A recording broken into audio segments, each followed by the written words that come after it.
when I was growing up, basically as a kid, being the only black kid in an all-white church, or predominantly white church in West Virginia, many times Caucasian ladies would hear me singing "How Great Thou Art" and turn around in stunned silence and kind of go, "Oh my goodness, young man, do you realize you sound like Neil Diamond?" And then they tap their husband on the shoulder, "Honey, honey, honey, doesn't he sound like Neil Diamond?" I'm going, "Who is Neil Diamond?" I thought he went to my church in West Virginia for the longest time, for years actually.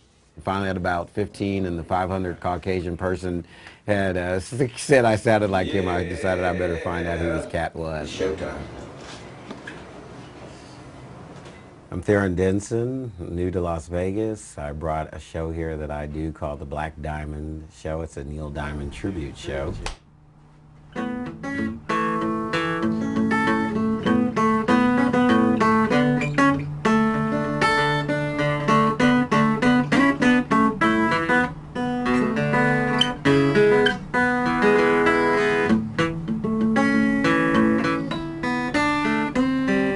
Money talks, but it don't sing and dance, and it don't walk.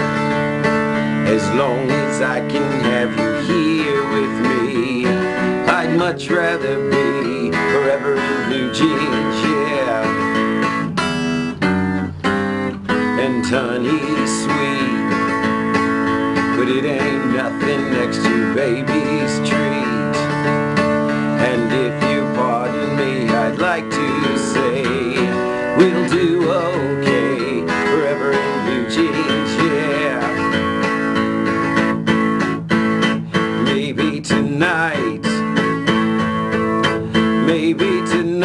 by the fire all alone, you and I.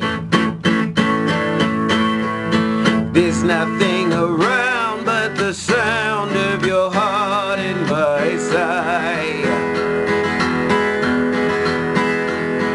And money talks here, but it don't sing and dance, and it don't walk. As long as I can have you here with me, I'd much rather be forever in blue jeans, yeah.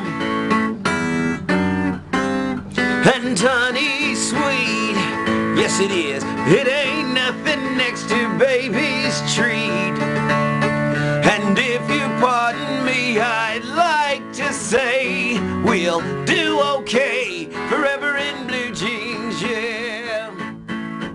I would just do it as a joke for my friends and family members. And then I was working in a hotel in Charleston, West Virginia, in which I would sing to everybody at the front desk. Before they got their room key from me and I checked them in, I knew I had a captive audience, and I would sing a little bit of Hello Again or Turn On Your Heart Light or any number of Neil Diamond songs. And ultimately I was terminated from that hotel for singing to the guests. The guests loved it, but the coworkers didn't.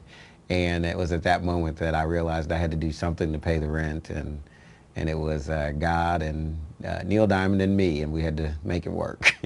This isn't what I ever set out to do in my life. I never meant to be a singer or an entertainer or a performer, but it was sort of born out of necessity. I had to eat, and I had to pay my rent the next month, and I had no job. So it was kind of born out of necessity, and my plan was to really just do it for a month or so and get me over the hump of paying my rent, and by then I'd find another job. But the offers started coming in for me to perform at all these different places, and I quickly realized that I could make a living at it. And I did a show at this big, huge celebration festival, and in Illinois, and I said to them, they didn't have a sound person at the stage. And they just said to me, I said, that's the first thing I noticed, was that there was no sound person.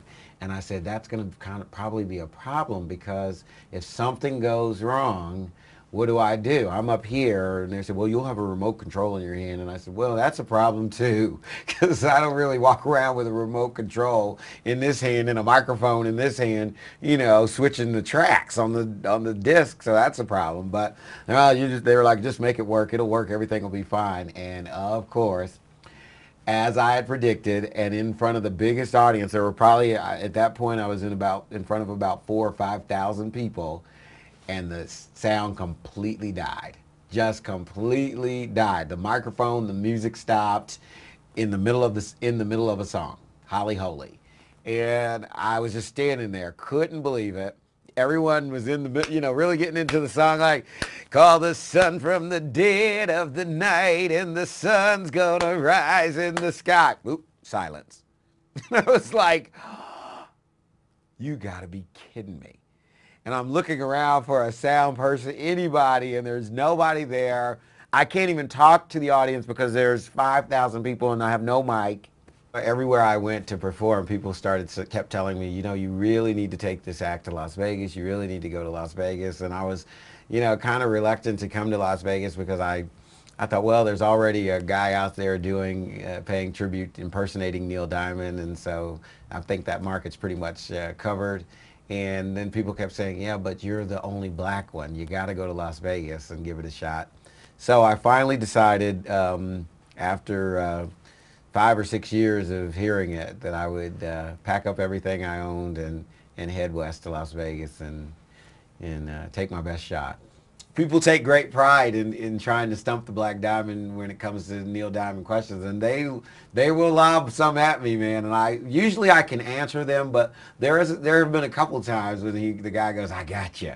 You didn't know that." And I go, "You did get me because I did not know that." When I think about the show and where I would like it to be as it grows in Las Vegas and takes root and becomes a known entity in town, I see it, on some big stage in some big casino with everybody filing in to see the show and salivating in anticipation for the Black Diamond experience. And I've envisioned, the people in the audience just going nuts and getting up on the tabletops and throwing their hands in the air and probably removing some clothing and, big stars from Hollywood coming backstage after the show and George Clooney shaking my hand and going, man, I know Neil Diamond personally and that's just great, your tribute to him. That's what I've envisioned many times, because again, I think that you have to, if you have a dream, you have to see that dream. You have to put it in your mind and, realize that it can happen. And I do that frequently. I can hear it now. I can hear it now. Money talks. Even it don't sing and dance and it don't walk. As long as I can have you here with me, I'd much rather be forever in blue jeans, yeah.